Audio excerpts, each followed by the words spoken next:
Sabun yang biasa digunakan sehari-hari bisa dikembangkan menggunakan teknologi nano sehingga memberi khasiat yang lebih efektif. Tidak cuma itu, sabun ini juga dikembangkan dengan menggunakan tanah sehingga sekaligus bisa digunakan untuk mensucikan najis. Berikut liputannya. Berbagai macam material bisa diubah dalam skala nanometer yang berukuran sangat kecil sekali dan saking kecilnya tidak terlihat oleh mikroskop biasa. Material berskala nano atau yang setara dengan 10 pangkat min 9 meter ini hanya bisa dilihat dengan mikroskop beresolusi tinggi bernama Transmission Electron Microscope. Dalam dunia penelitian, penggunaan teknologi nano ini memiliki banyak manfaat selain memiliki ukuran yang super kecil. Teknologi nano itu sebenarnya adalah teknologi yang digunakan untuk menghasilkan material atau piranti atau apapun modifikasi material yang pada skala nanometer. Ya, di mana pada skala nanometer itu nanti akan diperoleh sifat-sifat unggul dari material tadi dibandingkan dengan material yang sama jika dia tidak dalam ukuran nanometer. Pusat Penelitian Nanosains dan Nanoteknologi atau PPNN Institut Teknologi Bandung telah melakukan riset untuk mengembangkan sabun dengan mengaplikasikan teknologi nano pada vitamin E ke dalam kandungan sabun. Menurut Heni Rahmawati, Kepala PPNN ITB, nanovitamin E akan memiliki kemampuan absorpsi yang lebih baik untuk masuk ke dalam lapisan kulit dengan penggunaan yang lebih sedikit ketimbang jika dalam ukuran yang besar atau tidak menggunakan teknologi nano. Vitamin E itu kan cairan, minyak gitu ya, aslinya itu minyak. Sementara sabun ini kan basisnya air.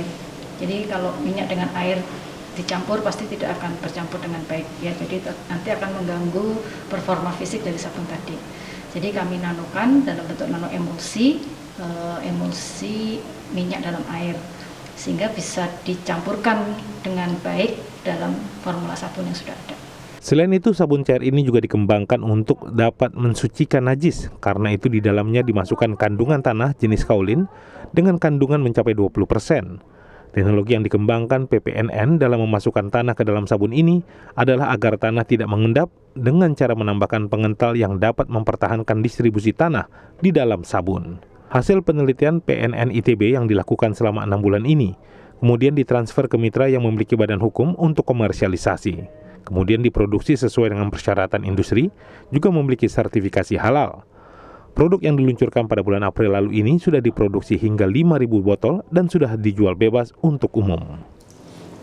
Sekilas memang seperti sabun biasa ya, namun karena menggunakan wangi lemon, jadi terasa menyegarkan dan di kulit rasanya juga cukup lembut. Menanggapi adanya produk sabun yang dapat mensucikan najis, Ketua Majelis Ulama Indonesia Provinsi Jawa Barat, Rahmat Shafi'i menyatakan bahwa pada prinsipnya, cara untuk menghilangkan najis adalah dengan material yang bersih atau suci, dan tanah adalah salah satunya. Karena itu pula, dalam kondisi tidak ada air, tanah bisa digunakan untuk mensucikan diri atau yang disebut dengan tayamum. Tanah itu suci, maka sabun yang mengandung tanah atau dicampur tanah itu tidak menjadikan najis, begitu, jadi suci, boleh. Untuk memastikan penggunaan sabun anti najis dengan nanovitamin E ini, PPNN ITB telah melakukan serangkaian uji iritasi dan uji alerginitas pada hewan percobaan, sehingga aman untuk digunakan sehari-hari. Tim Liputan CNN Indonesia Bandung, Jawa Barat.